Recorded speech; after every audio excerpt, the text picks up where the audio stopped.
A very good evening to Babishans, and thanks for tuning in to our Alliance on the Move program again this Saturday evening. We have Mr. Bernard Rollins with us, popular Ithaca man, and of course, out in the diaspora, and of course, Ricky Ramsroop, our executive member and vice chair of the AFC. We have quite a lot to talk about the Babishans tonight.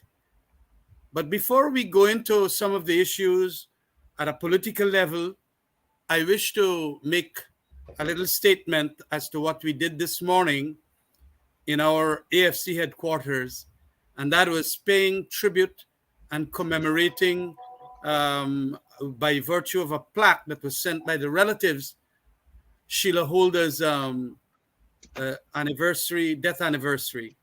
It was indeed a special moment for us, and we were all there to put up the plaque on the wall of the Sheila Holder conference room. That is our upper flat of the party's headquarters. Sheila was a co-founder of the Alliance for Change, as you know, myself, Raphael Trotman, and Sheila Holder. And her sister Angela and her husband, John, along with Noel Holder, her husband, were there this morning doing the auspicious kind of commemoration with a number of us, myself, Ricky, Sherrod, Kathy and David Patterson, and a couple members from East Coast Regional District, and Diana. So it was a lovely little event that we had there, paying honor and also doing some reminiscences on the life and the work that she did in this political party. A lot of people are now saying that the party is irrelevant, the party doesn't know where it is going, the trajectory has all gone wrong, the direction has all gone wrong. Well, you know, a political party will always have that kind of criticism in a democracy. But we then go back to where our stalwarts came from and reminisce about what were the projects and the programs, and that's what we did today. We talked about her great life, about walking this land all over this country. Sheila walked. Sheila also went overseas to do 2 elections observation overseas, and then also being the consumer rights activist that she was, doing a lot of work for consumers in this country. She was an avid writer too. Apart from being an avid reader, she wrote extensively on matters concerning a lot of the AFC issues and also consumer rights issues. She also did a lot of motions in Parliament during the course of the time that she was there, right up till 2011. So it was important that I make that public. And of course, we enjoyed the moment, and notwithstanding her death, long live Sheila Holder.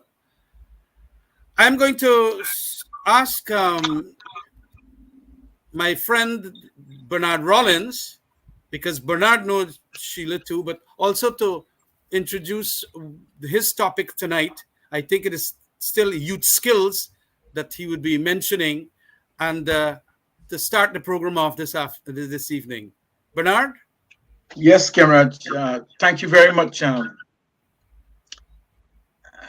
Ricky, good evening to you. You see, mountain no meet with men and men. Sure. So finally, we have gotten together. Thanks, Cameron. And I want to remind the folks in Guyana that Sheila Holder was responsible for mobilizing the AFC in the diaspora. I'm one of the individuals who I can say that Sheila spoke to kindly, and she invited me to the AFC, and I would say that I steadfast and listened to her as a mother. Very beautiful woman. She fight for women. She was very concerned about the way women were being treated. You know, it's too much to To talk about Sheila, it will bring tears to my eyes in terms of the tenacity, the tenacious behavior, and our tenacious approach to the woman, the female component of the Guyanese society, how they were being treated. She spoke about it in America. It's sad to know that you're still reading about women being chopped and gashed and your face being ripped apart. I don't want to go into it, but Okay. thank you, thank you for. It's sad when you read the newspaper and you remember Sheila Holder. It's a tough one. I didn't expect you to talk about Sheila tonight. It's a surprise. And to be reading the papers and to the things that she have spoken about is still there living with us. Right? When the founding fathers, Bonham and Jagan, Bigar and the rest, were fighting for us to make sure that we were people, we Guyanese people, our rights were being addressed in England, and we got our independence. What we're seeing here now is not our independence. Sheila Holder was there to maintain that we are being treated like people and we be respected. Let me get into my topic about supply chain and the health. The efficient health education. The impact of health on a supply chain. A supply chain is driven by workforce. And if the workforce is not healthy, the chain will collapse. As to whether it's upstream, downstream, midstream, the chain will collapse. And Cameron, you will know that back in the days when sugar estates, after everybody finished the sugar estate in the afternoon, you had cricket, you had table tennis. Well, I couldn't go to Parliamentary estate and play no cricket. I couldn't play no table tennis because I didn't live in the estate. I live in the village. Who lived in the estate? Who were living in the estate? Who were living in the estate and living in the settlement? You had access to the community center. I couldn't go to the estate because I was living in the village. Because the settlements were established by the estates, you were able, as a resident of the settlement, to go to the community center and play. After working at the sugar estate, I remember people like Roy Fredericks playing at Blaman Cricket Ground. I remember Dawson Cup. I remember table tennis competition. These were components of our society, the sports component of our society that kept us healthy. Sugarcane, I know men who were cutting cane and playing cricket. And they were respected, highly respected. Some of these guys, I can't remember, they were probably gone to the great beyond, but they played cricket with Roy Fredericks. And that's why I continue to say Blairmont in itself should have a cricket stadium named after Roy Fredericks. The health of the sugarcane worker, the health of the man who's planting vegetables, the health of the individuals who are teachers and who are working within the sugar belt, it needs to be addressed because they are all responsible for the success of the sugar that we sweeten our tea with or the sugar that builds our economy.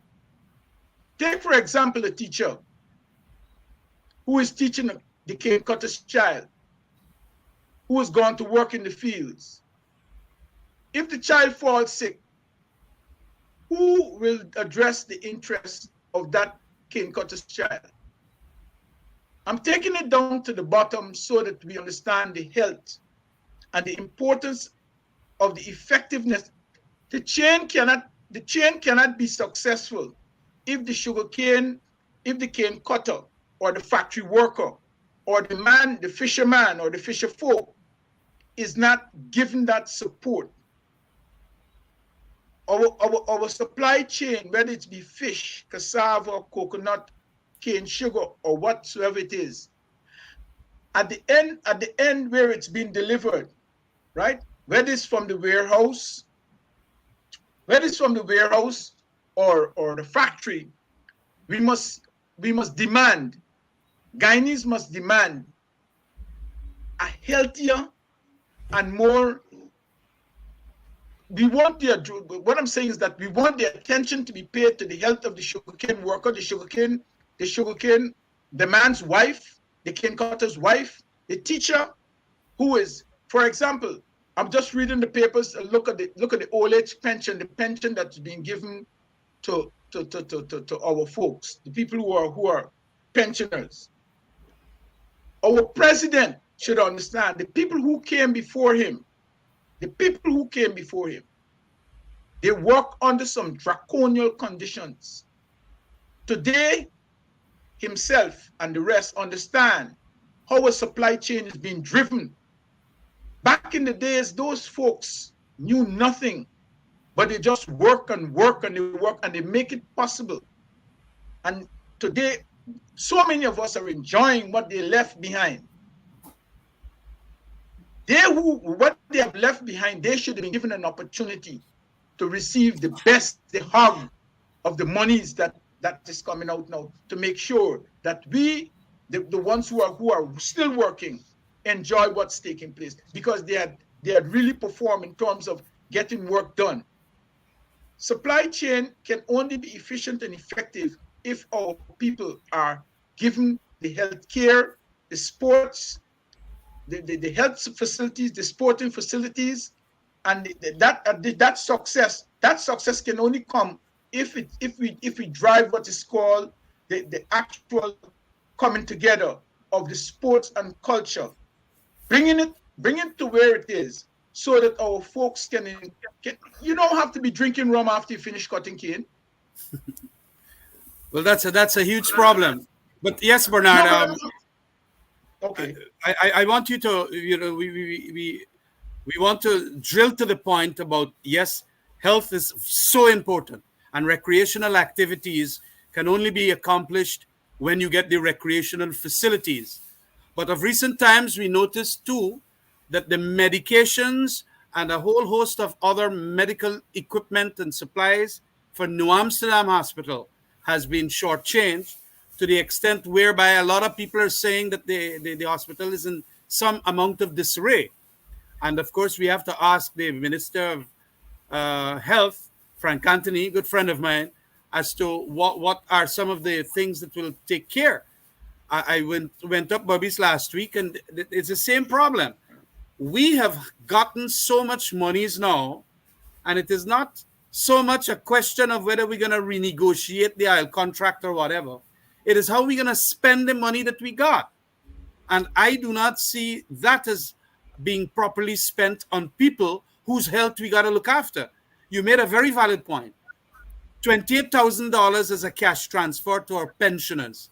Yesterday, myself and Kathy, we came out publicly at a press conference indicating that is paltry when compared to what is required for the good health, at least during this Christmas period, for our old age pensioners. It should be a minimum of about $75,000 to $100,000, not 28, which basically is, you go to the market or the supermarket and you try to buy some of the groceries there, that whole amount could be used up.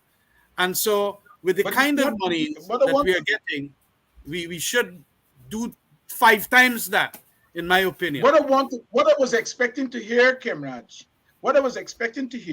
is that the old age pension, in addition to the old age, okay, it's small, but can you imagine an elderly person trying to turn on an air condition so that he or she can cool himself in the heat that passes in Guyana, the You don't 28,000 have air condition. it automatically goes to GC. No, I'm just using I'm just sharing with you an example where the pensioner was being shortchanged.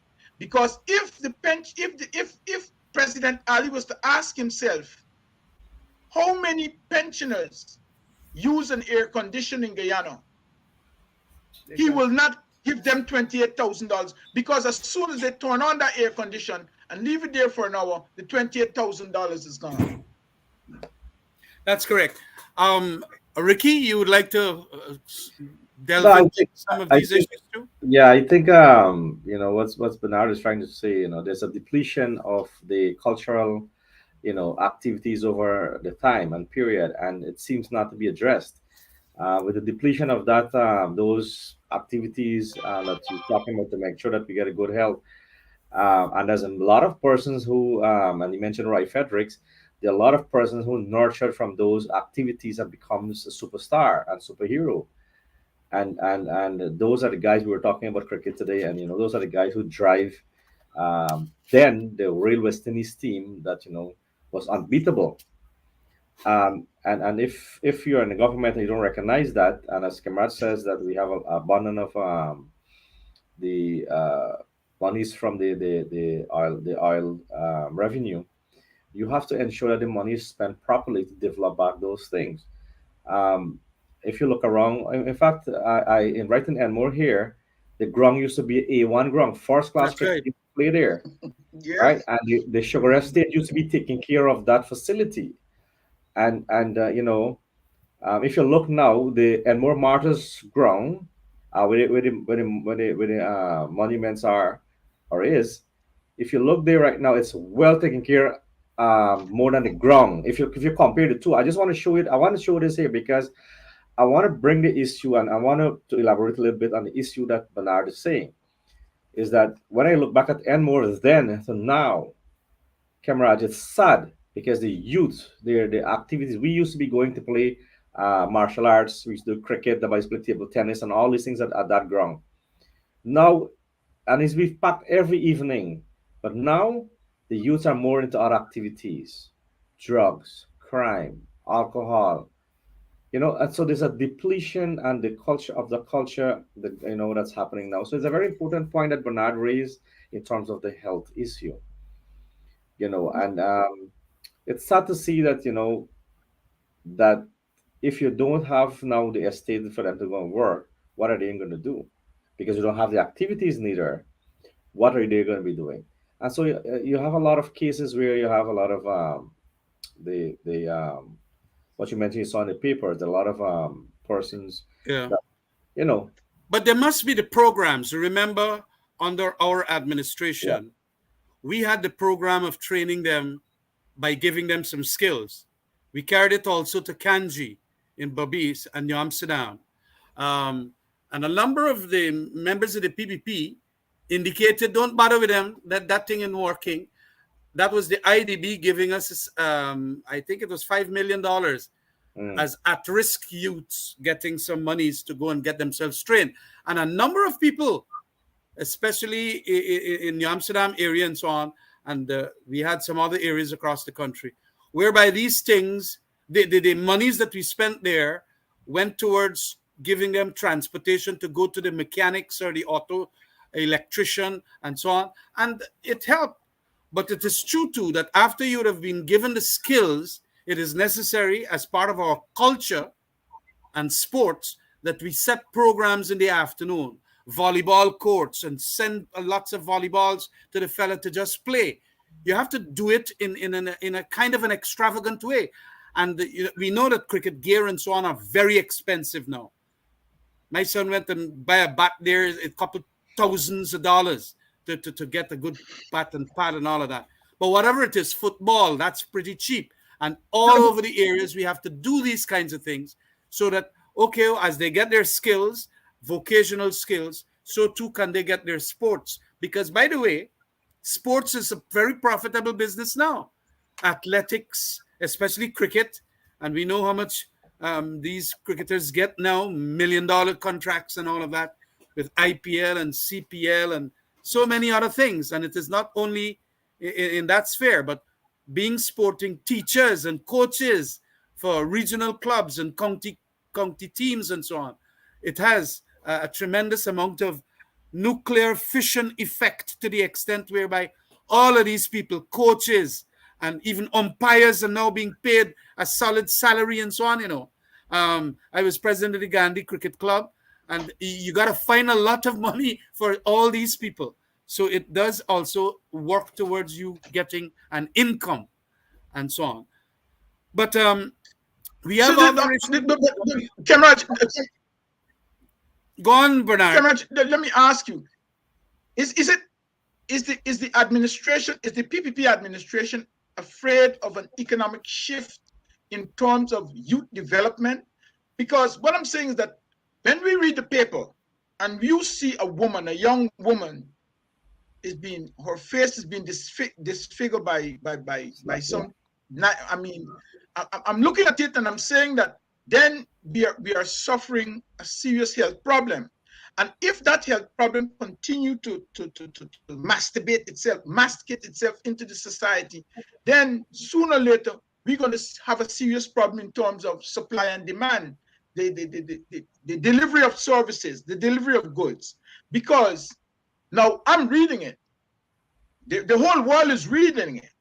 Technology has brought us so close together that I can talk to you here from New Jersey. You can talk to me there from Guyana. Ricky can talk to me from where he is, or if he was traveling, he could have joined this conversation. I am insulted with this health thing. This I don't know how I don't know how the alliance is going to take it and run with it.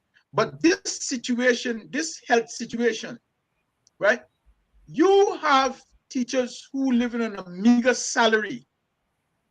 And when I say a meager salary, not because a teacher got to UG and she on a contract, you treat her like, you're treating her like, and that brings the frustration and mental illness on the individual who's got to teach, or what we call, some unknown sickness. Stress is a big man.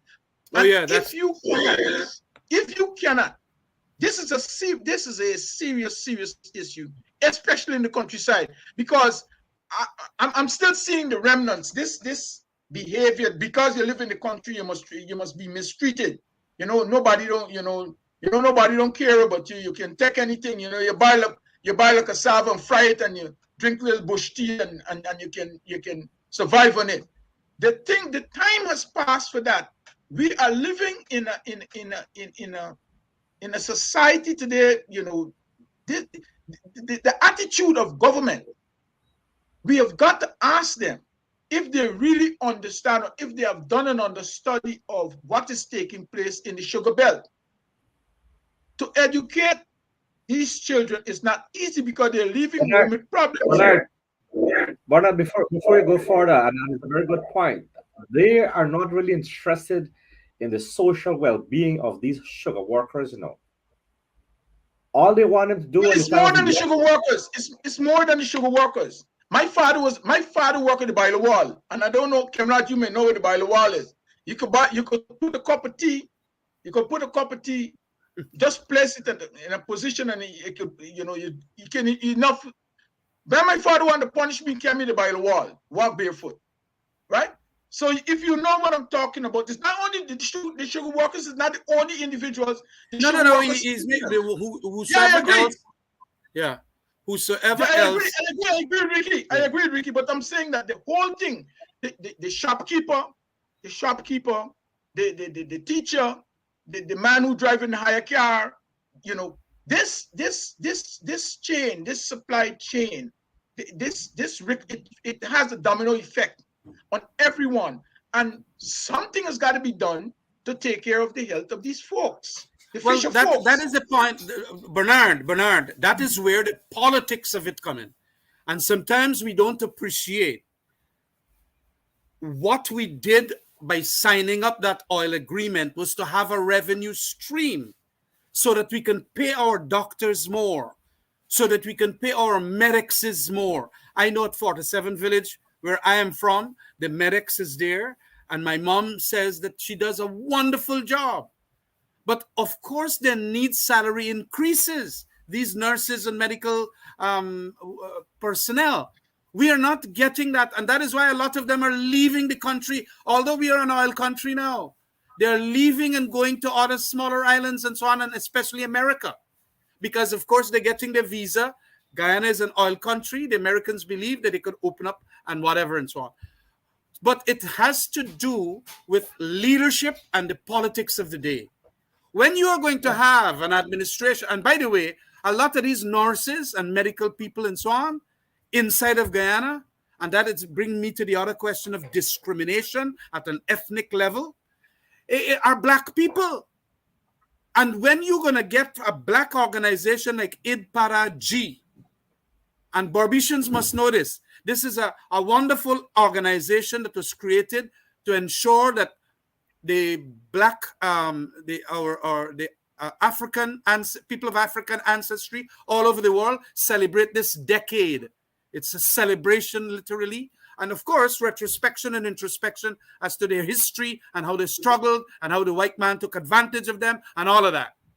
And you get this government now taking away the monies from them, giving them $690,000 only, when they used to get almost from us $56 million and $100 million to ensure that they have, educational things going on within the black community. They took away that money. How are you now going to want, the nurses to ensure that they do their job to 100%, the doctors and so on? And I am saying, and then when, the bypass, let me tell you something, the PPP, when they made that bridge, they did not want to go and carry the bridge at the proper place, Ithaca. They said that if we make the road to Ithaca and then we make the bridge back down to where service in the other side, the eastern side of the river, they felt that they should not do that because the bridge going to pass by Ithaca. I was there. I knew of all of that, how they were thinking. Very racial up to now. And of course, your boy Freddie Kisun and so on write a lot about how they're ideological racist within the PPP. But the people must understand that we cannot, as a people, have a country and a nation if we are going to discriminate. And the discrimination will cause those who are of that ethnicity that is being discriminated against, they're not going to want to give their 100%. And we know that they make up a lot of the nurses, they make up a lot of the policemen, they make up a lot of the teachers in this country. And if you go on and start taking an organization called IDPARA, which they looked upon as symbolic of representing them, not necessarily in politics, but at a social level, and then you take away the money, that thing is going to be very explosive for this country. And that is why I indicated that the PPP's vision is one of division. When they continue to take away monies from black organizations, which we in the Alliance for Change and the APNU government had gone. Because it is not as if we were just giving black people money, This was a $56 million. Take, for example, and Barbie should appreciate this. When we give Gaisuko money, Gaisuko is largely East Indian, who are the cane cutters, especially in Barbies. And we gave $1 billion every year to Gaisuko. Every month, sorry. For 36 months, we gave Gaisuko $1 billion a month. So when they're saying that how, like Jagdeo has been saying about IDPARA, look, where they do the money, the $500 million that they got, the $500 million. What the hell this government is doing with almost 14 or 13 billion dollars that they have now poured back into the sugar estates? And nothing. One of the things, sorry to cut you, what I want to show you is that the Ali administration, they talk about Dubai, they talk about India, they talk about all these Far East It's countries. called pie in the sky. A pipe dream. Right. No, what I'm saying is that I have friends in that part of the world. Most of them come to go to school to NJIT. Do you know what these folks, do you know what the administrations look after for us? They look after health, sports, health, sports, and education. It's the three major components of their administration. Dubai, you go to Dubai and you will see the level of education, the folks there. You go to India. Indians who I know can't go to India Institute of Technology because you know the population in India, right? They come to NGIT and then they go to Dubai, then they go to India Institute of Technology. But what I'm saying is that instead of them pouring this money into health and education, which is the two leading components, sports join them. Sports go with education, sports go with health. My point is that they've got to do a turnaround. They've got to do a turnaround because Kemraj, you and Ricky can't talk to me if you're unhealthy. I could talk to you because anything happened to me, I go right where it's supposed to go right here. It's right here. My point is that they've got to make facilities efficient and effective. Bernard, I agree with you. But we have an administration called the PPP in Guyana who do not want to tell us how much of that $607 million that we collected last year has gone to health. They have not told us. $607 million US, because of the agreement we signed up in 2016.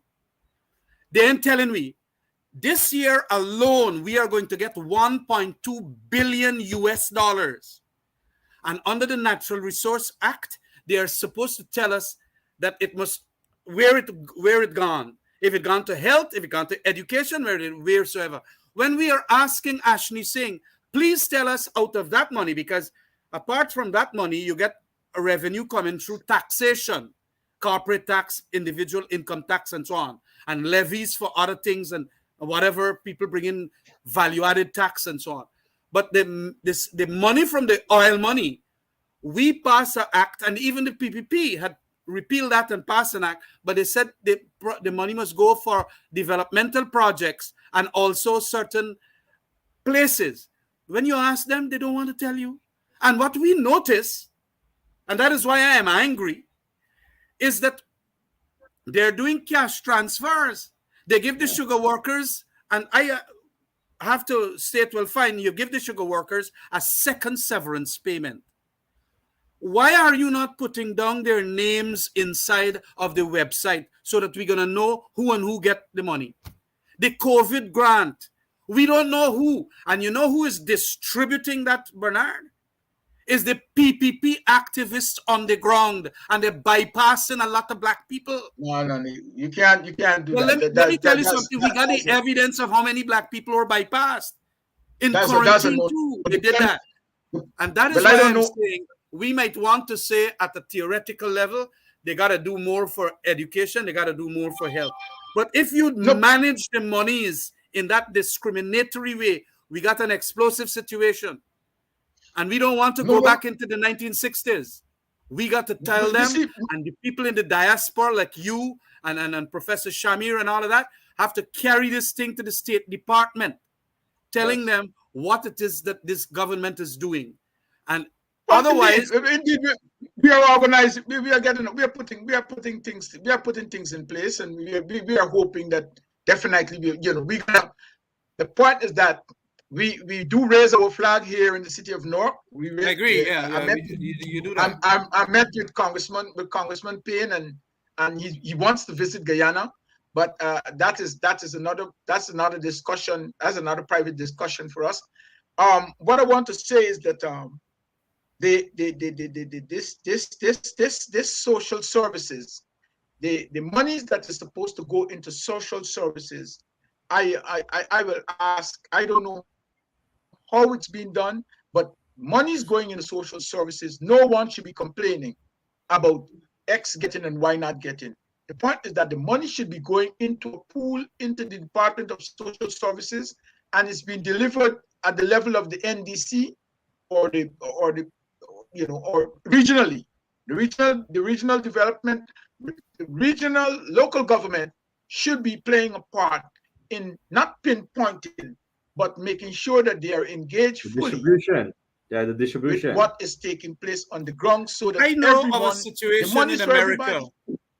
In America, You know, Bernard, Biden. it's supposed to be a balanced distribution. Yeah, but You look know, in so America. you're saying that local. Just 1 minute, Bernard. Just 1 minute. In America, Biden gave a certain cash transfer as a result of the COVID. You remember that? Every member, 300 million, Yes. I don't know how much people, is about 300 million people America got now. Everybody who are the adults probably is about 200 million. They got their monies. Everybody. When you ask them, and I you got could mine. go, I beg your pardon? I got mine. Exactly. Everybody in America. I got relatives there, and they said that how the thing came through digitally, and they went to the bank. I don't know, but Right. all their names are there. That's it. That's correct. We got a name system okay. we got a naming system through the voters list. You just tell me No, not that, only okay, through the voters list. No. They have But a we naming got system. all the people. Listen to me, Bernard. We got the names of everybody in Guyana. As a matter of fact, the PPP just proudly said, we don't want house to house because we got all the names and we can't delete names. Well, from that, extract all those people that you pay the 25,000 COVID. You extract the names and you have it there and you put it up and so let we see who and who get. Because when people get part of the pie that they are entitled to, they're going to behave explosive. And I sometimes get the impression, and I want to tell Barbicians that is what the PPP wants. The PPP want people to get explosive in Guyana. Then they're going to tape them, and then they're going to do the nastiness. You see who broke up the country? But they don't know that it is like a terrorism that is now going on by the PPP against black people in the country. And that is why a lot of people are saying, look, this thing ain't looking right. This thing is not looking right. People are saying that the police force is getting corrupt now because when they're supposed to arrest a certain big businessmen, people and so on, they can't go in touch those people. That is wrong. When we going to have a society that is going to be fair and equitable in its distribution of the bounty that the coalition government managed to sign on to in 2015, 2016 with Exxon, we can quarrel with the imperfections of the agreement. People can say, well, how we got to renegotiate and so on. Well, fine. But we know that it is difficult with these big American firms. They carry their profits and they're going to make people like Bernard Rollins and I'll eat and get better health facilities and so on. The trouble is we have to now utilize the monies that come from that revenue stream to ensure that we got better health. We got better stadium facilities, that we got better grounds, Albion Sports Complex. I remember Ali, the man that fixed up that ground beautifully. Now with all this money we got, look, you go to Port Moran ground and go to some of them grounds there now. Hey, the thing is terrible. No, but I can't understand. You know what? We had made a lot of people medics. Hold on. What I can't understand. I grew up in Ithaca. Between Ithaca and Rossignol, Ithaca, Blaymont, and Rossignol, I know the whole area. Now, cane is not being harvested like before. When you travel in from Blaymont, when you're traveling from Rossignol to Ithaca, and you got to pass Blaymont, there is an area. Blaymont can get one of the best stadiums in Borbis. If you go to Blaymont ground right now, that you can't play no cricket. It is not a place for cricket to be played. Huh? I mean, when I look at it, you see things. Come on, in this modern day, in this modern period, you can't get what is called a contemporary facilities where you got cricket clinic, tennis clinic, where people can look. I was in England, and I can tell you, you got cricket clinic in every county, every club. You got what I'm saying is that you going to school, you're going to a cricket clinic. A cricket clinic is where you're going, and you're going to be prepared to play cricket, even though you're going to school. I am asking myself the question. Guyana at one time had, I think it's 8 or 9, I think it's about 7 members of the West Indies team. Until now, the school cricket, I couldn't play school cricket. My mother said to was a man named Christiani, got killed with a ball in his chest, and she don't want me playing no cricket. But I used to hide and play cricket. My point is that why is it up to today we cannot have stadiums? For example, you got the Stadium Providence. Why there was not a clinic? Why there was not an establishment where you got a clinic there? Port Morant, Itiko, Claremont, this Sugar Belt. Skeldon. Why is it Skeldon? I mean, you call it Rose Hall. All these areas. I mean, I know about Dobson Cup. Sunday, when you see Dobson, you know Dobson Cup was the Borby's thing. When Dobson Cup going to up we hear Blaymont, the whole place crowded, and then mark you is quarantine. You got quarantine Skeldon, you got Kanji, you got Kanji Skeldon. It's 2 Skeldon we got, right? No, we got 1 Skeldon. It's Rosal, it's 2 Rosal or yeah. no, you got Rosal Tongue and Rosal Kanji. It's either 2 Rosal or 2 Skeldon. It's 2 Rosal. Whatever it is. The point is that whensoever Blaymont they play Rosal, is the whole of Rosal coming to Blaymont. I know about those days. So that's how you see the marriage take place between places like Blaymont and Rosal. A man from Rosal got a wife in Blaymont. A man from Blaymont got a wife in Rosal. So what I'm saying is that it was good in those days, right? What I'm saying is that why we getting oil now? Sugar. No, but here you have to ask the question and try to get an answer. It was because used to fund those things. It is funding. And I could understand that during a 20-year period, we did not have the funding for all of that. Sugar was doing bad. Only rice and gold was doing well. Good. But you got a revenue stream now. And these are things that we had proposed in our green strategy for Guyana: sports and recreation, education, and more scholarship. And we had also indicated with that oil monies, we are going to go back to the education establishment, University of Guyana, being free once again. Because of the sugar money, Bonham had taken and established the windfall from good sugar prices and made the University of Guyana. Well, we got good monies now coming from the oil industry, and we're going to get plenty more because CGX would have made some fines and things like that. We got to ensure that we do it early. And that is what is the answer to it. The answer is leadership at the political level. We would like to have not necessarily a stadium as large as Providence, so on, but at least cricket grounds. Look, that Port Morant used to produce so many cricketers. I went to school with some of them, Terry Atwaru and Derek Kalicharan and so on. And we knew Alvin and so on as small boys there. But Skeldon used to have a powerful team. Volleyball and so on used to be powerful players from New Amsterdam. Blairmont used to have some fantastic volleyball players. Why is it now? It's not going to happen immediately, but at least start settling the issues of a program that will involve within the next 4 or 5 years, that this is what we're going to have. You're not seeing it from them. It is what they're doing is a pie in the sky. We're going to make gas to shore. We're going to do this. And then the next thing, as we were saying, that you got to be cautious with the gas to shore, is watch them boats. Them boats could do all kind of damage. Today, you know what happened to the Demerara Bridge? Some boat gone broke up the whole blasted bridge. Yes, life now between Georgetown and West Dam has been hampered badly. We got to start thinking of the social things on the ground, as you have been saying.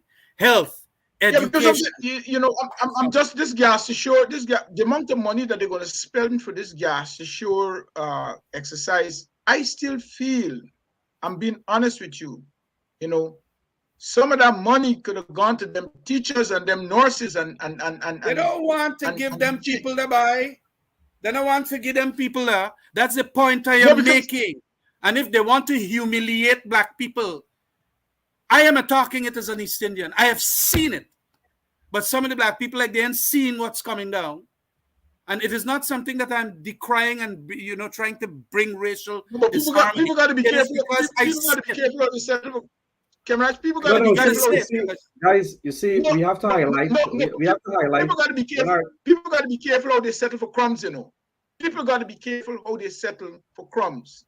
Well, hence the reason, And Bernard, is hence the reasons why we are saying what we are saying. Because if we don't highlight and don't bring the people to show them exactly how the disparity is happening, then we're not doing a good political job.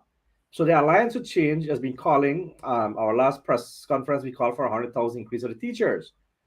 You understand me? We be doing this. We keep asking them questions on that gas shore project, the feasibility of this project. We want to see the feasibility study. There is none to where it's going right now. So what's going to happen is exactly like the Skeleton Sugar Factory. Skeleton You Sugar build it, Factory. you build it like that, and you left it. You build it here, but is it benefiting the people? Is it operable? Can it work? Those are the questions that they are running from answering. So we have some really technical issues and a bad governance. And I want to say very bad governance. We have put on a revenue stream that can change the whole entire uh, uh, framework of Guyana. Just like Qatar, you talk about those countries that don't want to be part of the next World Cup will be played in Qatar. It's sports. You're talking about sports. You understand me? We get a minister jump around, but giving every ground $10 million. You run on camera if you went to Albion and a Bailey you can't fence do from the that. ground, $10 million. Oh, Sports that's sick. facility under Frank, you understand me, was really declined.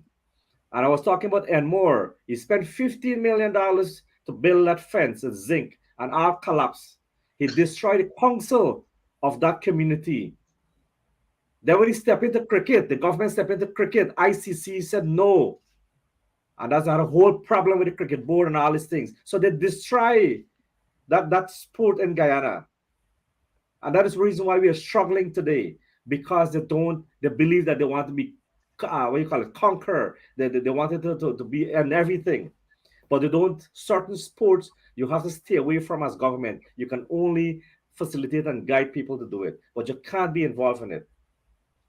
No, And that's how. but even if they can't do it, it's a responsibility of government. It's government responsibility to grow a healthy community. Right. And through health education and sports, a community can grow, a community can prosper. And if government doesn't understand the dynamics of getting involved in growing its own community from region 1 to region 10, then something is wrong.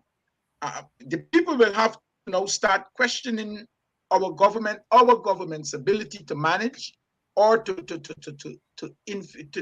make people happy, to make people comfortable, to make the delivery of goods and services efficient and effective through a healthy community. I don't concern who's talking or who say what. You have got to health education. I went to school when a nurse came to my school and examined me from the head to toe. You understand? She had a scapula, never forget. She used to dig me head with a scapula to see if you got what you call it, dandruff or what. And they put you on a side thing, what you call it, and they got stuff. They know the basic stuff that will treat sugar workers' children. The nurse will, the way you call the school nurse will come.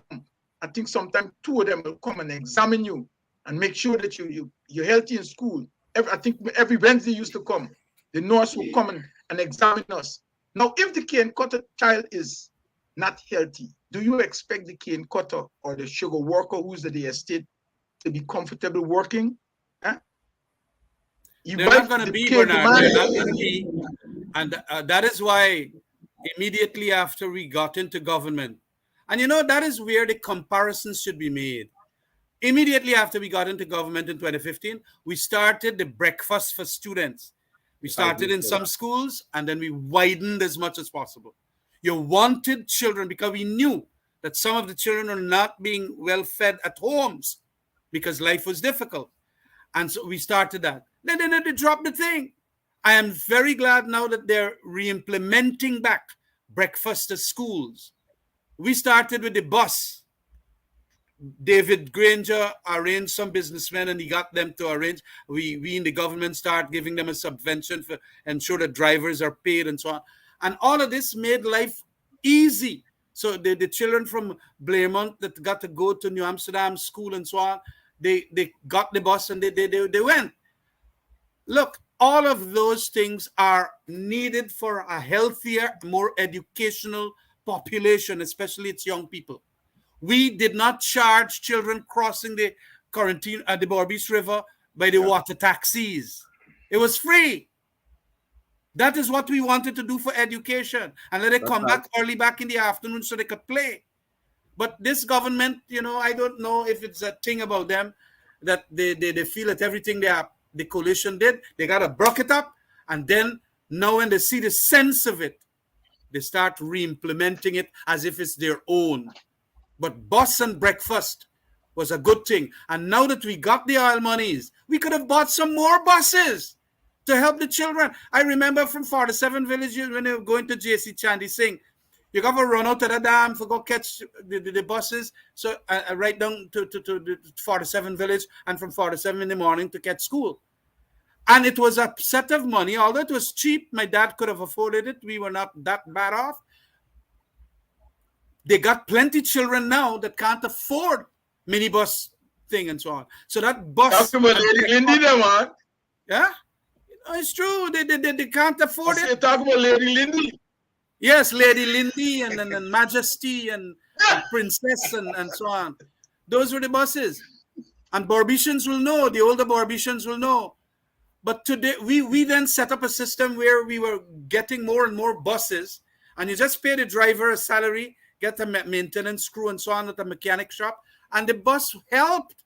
It helped a lot of the poor people, children and so on. Those who could afford the cars, they go with the children to the school with the cars. But at least the poorer children, they enjoyed the water taxis and they enjoyed that. These things, we got to appreciate and do the comparisons. What you have now is pie in the sky. I'm becoming suspicious. You know what is the most recent pie in the sky scheme that the president come out with? We got to get a refinery to make the crude oil into gasoline and dieseline and all kind of fertilizer. They say fertilizer. They love to talk this thing. You know what is happening? It's because their support base literally having huge difficulties. That's right. Workers tell me they can't eat two meals a day now. They got to watch it because they can't afford what is happening in the markets and so on, the prices and so. So what they do? What was our last discussion? Can you remember our last discussion? Yeah. Can you remember our last discussion? I can't remember, but transportation. The point is to fool them, just like how they fool them, they're going to renegotiate the oil contract and that kind of thing. They're fooling them, telling them that we're going to get gas to shore for you. We're going to get a refinery for you. Pie in the sky. And this is total nonsense. People are suffering now. But they want them to get the benefits now. I just want to say to them or to the listening audience that when your administration has bypassed, many of us left Guyana with the intention of returning. And for the amount of Guyanese in the ABC countries, and I've talked to many every day, and they want to come home, they want to make a contribution. And this is Ramshoop, this is not no joke. They want to come home. I can't understand why the government is bypassing so many educated intellectuals. They have so much to offer. Now, mark you, we don't want no money. We don't want all the money we're paying your ministers. All we want is to return home and to make sure that our people are happy, deliver health, deliver education, make a contribution to the delivery of goods and services, uphold the performance of supply chain. let our people understand the importance of what is a supply chain, right? Where, you got upstream, midstream, and downstream. We want them to understand government. We want them to understand how government functions. Why would the government leave Guyana and go and partner with somebody all the way in China? The only person they can find now is a Chinese contractor that could build anything. You're going to tell me that the Ghana government can't find nobody else? They can't look nowhere else to find Guyanese who can make a contribution? Because when you bring Guyanese, they will educate Guyanese. But when you bring Chinese, they bring Chinese with them. And the pain is that when the Chinese come, Chinese don't spend no money nowhere else but within the Chinese community. The Guyanese man, when he spend it everywhere, because he got to go and visit the in-law, he got to go and visit his family, and then after he visit the family, he got to go, Kemraj, a lion? No. They spend it around. We spend it around, but you see any Chinese going up, coming by anybody, any store and picking up anywhere car. He come in the cheap and sweet. He only come in there because it's cheap and sweet and carry it away and then sell it expensive. So my point is here is that we have got to seriously demand a performing health sector that can drive performance, right? Our students, our nurses, and particularly our teachers has to be given that support, because let me tell you something, nobody don't respect teacher. Nobody don't. I mean, I can tell you, I got one teacher who used to teach me chemistry, Miss Tyrrell. Her husband was a factory manager. And through her daughter, I keep in touch with her. And she said, Bernard, you're the only person that keep in touch with me. Do you know how many folks Miss Tyrrell, how many doctors she produced? Do you know how many lawyers? Do you know how much engineers she produced? Miss Tyrrell have done a great job at Rosenau Secondary. You go to Cummins, you probably know Cummins. Ask him who teach him. He had University of Ghana. Miss Tyrrell teach him. I got a note that we are coming to a close. Any other additional points you would wish to make there, Ricky, on the issue of what's happening? Yeah, I really wanted to bring this attention because we were talking about this natural resources, the thing we call it oil and gas. That's going to set the pace for Guyana and to the future and our children and our grandchildren to come. But it's been going to be 3 years now. Since the beginning that the government took office, that they have not what we call the Natural Resources Sectorial Committee in Parliament.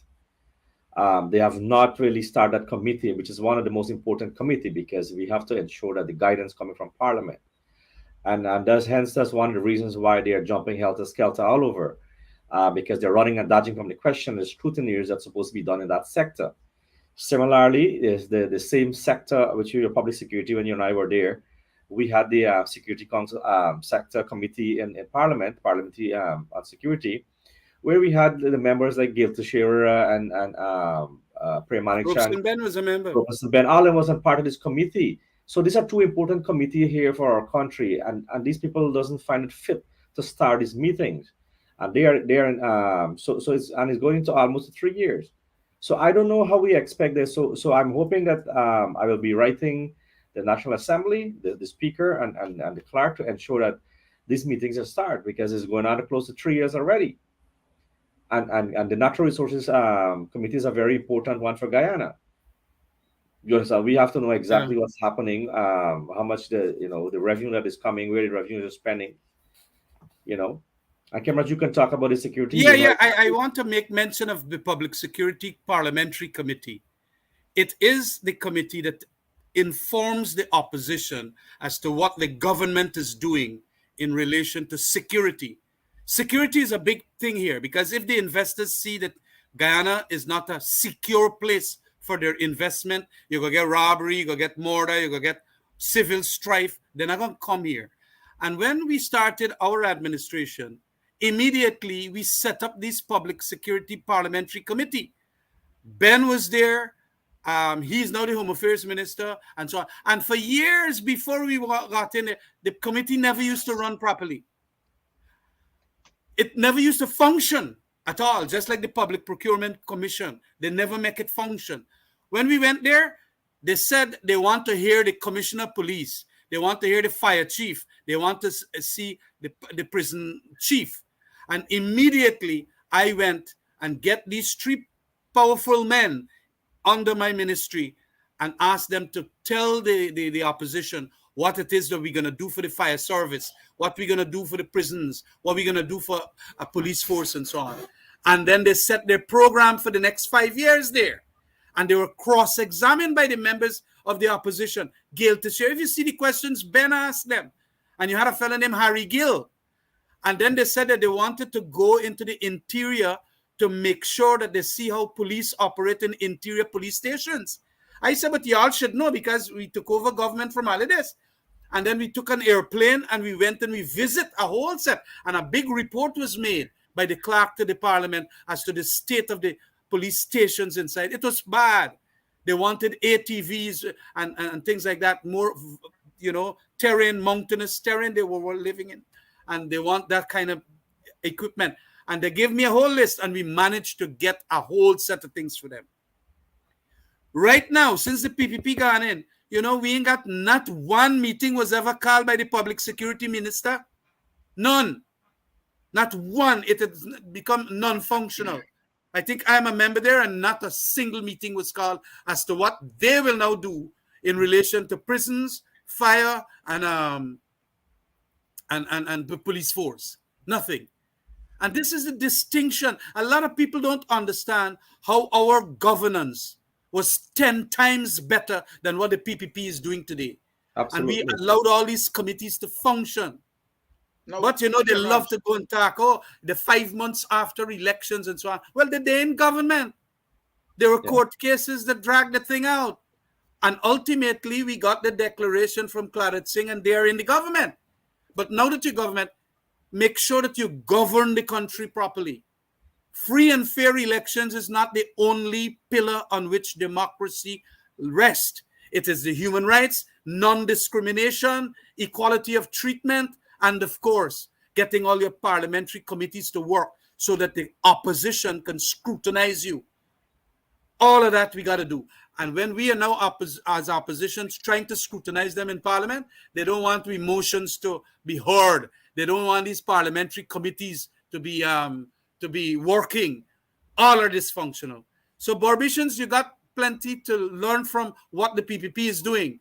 And don't ever be distracted by when they're telling you pie in the sky thing. I will go give you big gas to shorting. I will go give you refinery. I will go give you. It is not going to happen, or if it is going to happen, it's going to take another 8-9 years to happen. They haven't even worked out the environmental impact assessment. Nothing. And so it is important that we know right now how our monies are being spent, because there's a lot of oil money. And quite frankly, I believe a lot of them thieving some real big one. You're going to ask businessmen in this country, and all of them telling you it's corruption today. It's gone back. And that is why the Transparency International that deals with corruption indicated that we gone 4 rungs down in the ladder last year. Yeah. He did bad again as soon as the PPP gone in. Thank you, Kamal. I would want to leave it with that. Yes. I don't know, but before you go, make a short statement in closing, Bernard. Yes. In closing, what I'd like to see happen in the Region 5, Region 6 area. And Ricky, I hope you can take a visit. There's folks who are there to welcome you. Will do. One of the things is that I would like to make sure that my brothers and sisters are being given attention. I don't want them to be this rum thing, man, this alcohol thing. It's weakening the delivery of goods and services at the lower rung. This alcohol thing is killing us, right?